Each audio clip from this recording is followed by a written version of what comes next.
Hello students, welcome on our channel Pankaj Kumari mathematics. आज हम class 9 की एक्सरसाइज करेंगे 7.2। क्वेश्चन नंबर 1 है हमारा, in an isosceles triangle A B C with A B is equal to A C. तो सबसे पहले हम एक ट्रायंगल बना लेते हैं और उसका नाम होना चाहिए क्या, ए बी सी। ड्रॉ कर लेते हैं एक ट्रायंगल, यहाँ पे ड्रॉ कर लेते हैं एक ट्रायंगल। ये हो गई हमारी, और इसका नाम क्या है, A B C. A B सी, ये हमने इसको नाम दे दिए ए बी सी। आगे क्या कह रहा है, with A B is equal to A C. ये जो लाइन है ये इसके इक्वल है। The bisector of angle B and C intersect each other at O. इसका मतलब जो एंगल बी है इसका बाइसेक्ट करेंगे और एंगल सी का बाइसेक्ट करेंगे। इस प्रकार से करेंगे कि ये एक पॉइंट ओ पे ज्वाइन करें, यहाँ से सी का बाइसेक्ट। तो जो यहाँ पे पॉइंट होगा ये कौन सा पॉइंट है, ओ। अब हमने यहाँ तक की स्टेटमेंट को कर लिया है कि एक आइसोसेल ट्रायंगल है this A B C with A B is equal to A C. Bisector है एंगल बी का और सी का, जो कहाँ पर ज्वाइन कर रहा है, ओ पर। ज्वाइन ए टू ए, ओ। ए से लेकर ओ तक हमें ज्वाइन करना है, ज्वाइन कर लेते हैं। ये हमने ज्वाइन कर लिया।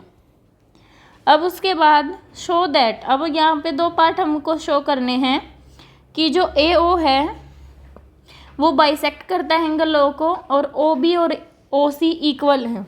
हमें ये प्रूव करना है कि ये दोनों इक्वल हैं। तो उसके लिए हम लिखेंगे सबसे पहले फर्स्ट पार्ट में लिखेंगे हम, in triangle A B C, A B C जो ट्रायंगल है इसमें क्या गिवन है, A B is equal to A C. क्या है ये हमारा गिवन, आपको साथ में रीजन जरूर लिखना है। नेक्स्ट है,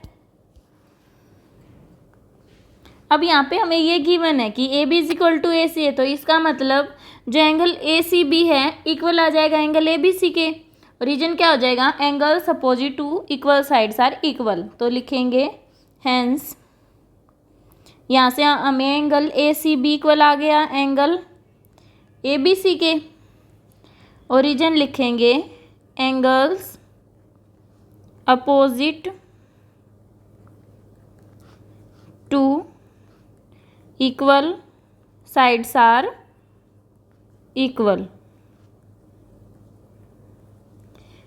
अब हमें यहाँ से अगर हम दोनों को हाफ हाफ से मल्टीप्लाई कर देते हैं, बोथ साइड अगर हम हाफ से मल्टीप्लाई कर देंगे तो क्या बन जाएगा, एंगल ए बी सी का हाफ और ए सी बी का हाफ हो जाएगा। इस प्रकार से ये आ गई हमारी नेक्स्ट स्टेटमेंट।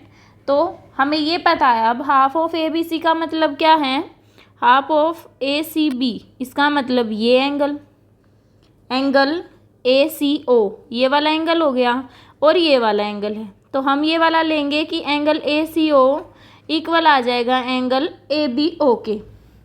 यहाँ से देखो ये हमारी ट्रायंगल है ए बी सी। जब हम इस एंगल का हाफ करेंगे तो यहाँ से हमें ये एंगल मिल जाएगा, क्योंकि ये पूरा एंगल इस प्रकार से है। तो हम यहाँ पे इसको लिख सकते हैं, यहाँ से हमारा एंगल आ गया angle A C O is equal to आ गया एंगल ए बी ओ, क्योंकि इनका हाफ को हम ऐसे लिख सकते हैं।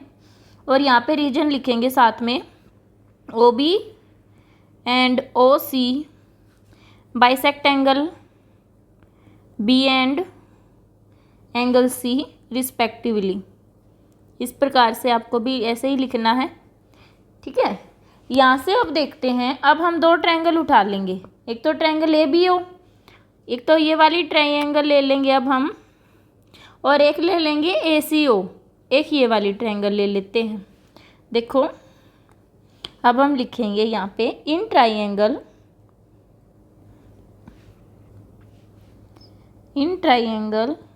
ए B O and triangle A C O. अब हम इन दो ट्रायंगल्स को ले लेते हैं, क्योंकि हमें क्या प्रूव करना है कि ओ बी और ओ सी जो है वो इक्वल हैं, हमें ये प्रूव करना है। तो उसके लिए हम अब क्या करेंगे, अब हमें गिवन है कि A B is equal to A C है। क्या है ये? गिवन है। नेक्स्ट, जो एंगल ए बी ओ है वो इक्वल आ गया एंगल ए सी ओ के। अभी अभी हमने प्रूव किया है, देखो यहाँ पे अभी अभी हमने यहाँ पे प्रूव किया है, तो हम लिखेंगे यहाँ पे प्रूव्ड अबव। नेक्स्ट देखो, जो यहाँ पे जो ये साइड है ये दोनों में कॉमन है। देखो हमने ट्रायंगल ली है, एक तो हमने ये ट्रायंगल ली है और इसके साइड वाली ली है, साइड वाली ली है, एक ये वाली है। अब हम इन दोनों में देखो ए बी और ए सी तो पहले से ही गिवन थी कि ये इक्वल है, इक्वल गिवन थी। अब यहाँ से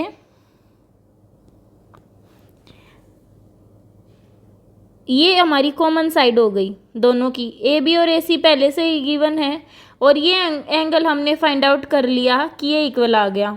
अब देखो हमारी दो साइड तो इक्वल हो गई और एक एंगल इक्वल हो गया, तो यहाँ से हम क्या लगा देंगे, एस कॉन्ग्रुएंस रूल लगा के इनको कॉन्ग्रुएंस प्रूव कर सकते हैं।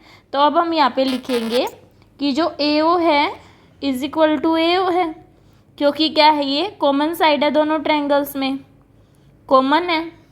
तो यहाँ से आ गया हैंस जो हमारी ट्रायंगल है ए बी ओ कॉन्ग्रुएंस है ट्रायंगल ए सी ओ के by S A S congruence rule, congruence rule.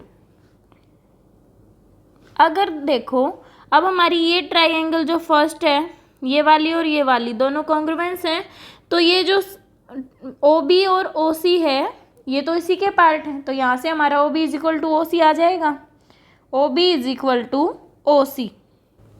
और यहाँ पे हम लिखेंगे O B is equal to O C, reason क्या है, by C P C T. C P C T की फुल फॉर्म क्या होती है, जो कोरस्पॉन्डिंग पार्ट होते हैं हमारे, corresponding parts of congruent triangle, जो हमने कॉन्ग्रुएंट ट्रायंगल यहाँ पे प्रूव की है उसी का पार्ट है ये। तो इसका मतलब ये भी क्या आ गई, इक्वल। ये हमने फर्स्ट पार्ट कर लिया है, इस प्रकार से करना है, O B is equal to O C आ गया। हमें ये दो ट्रायंगल लेनी है सबसे पहले और यहाँ से ये साइड जो है इसके इक्वल आ जाएगी। अब नेक्स्ट पार्ट है part second, A O bisect angle A. तो अब देखो हमने यहाँ पे ये प्रूव कर लिया कि जो ट्रायंगल है ए बी ओ इक्वल है ट्रायंगल कॉन्ग्रुएंस है ए सी ओ के। तो यहाँ से आ जाएगा एंगल, जो ये वाला एंगल है अब इस एंगल के इक्वल आ जाएगा। देखो ये ट्रायंगल है, इसे थोड़ा इरेज कर लेते हैं, यहाँ से आ गया अब हमारा ये एंगल है हमारा ए, ये बी और ये सी और ये पॉइंट है ओ। अब ये बोल रहा है कि ए ओ बाइसेक्ट एंगल ए। अब हमें बताना है कि ये दोनों एंगल इक्वल हैं या नहीं। देखो जब हमने इस ट्रायंगल को इसके कॉन्ग्रुएंस कर लिया तो इसका मतलब जो इसके एंगल होंगे इसके इक्वल हो जाएगा और ये वाला एंगल इसके इक्वल है। तो हम यहाँ पे लिखेंगे पार्ट सेकंड में, part second triangle A B O congruence to triangle A C O. अभी अभी हमने प्रूव की थी तो लिखेंगे रीजन प्रूव्ड अबव, हमने ऊपर इसको प्रूव किया है। तो यहाँ से हमारा क्या आ जाएगा, angle B A O equal आ जाएगा एंगल सी ओ ए के by C P C T. C P C T का मतलब यही होता है कि जो कॉरस्पॉन्डिंग पार्ट है हमारे कॉन्ग्रुएंट ट्रायंगल के वो भी इक्वल होंगे। हैंस लिखेंगे O A bisect angle A, bisects angle A. यही हमने प्रूव करना था। सेकंड पार्ट देखो हमने यही करना था। इस प्रकार से होगा हमारा सेकंड पार्ट। क्वेश्चन नंबर 1 है। अगर आपको फिर भी कोई डाउट है तो आप कमेंट बॉक्स में डाल सकते हैं। वीडियो अच्छी लगी हो तो लाइक शेयर कमेंट ज़रूर करें। And thanks for watching my video.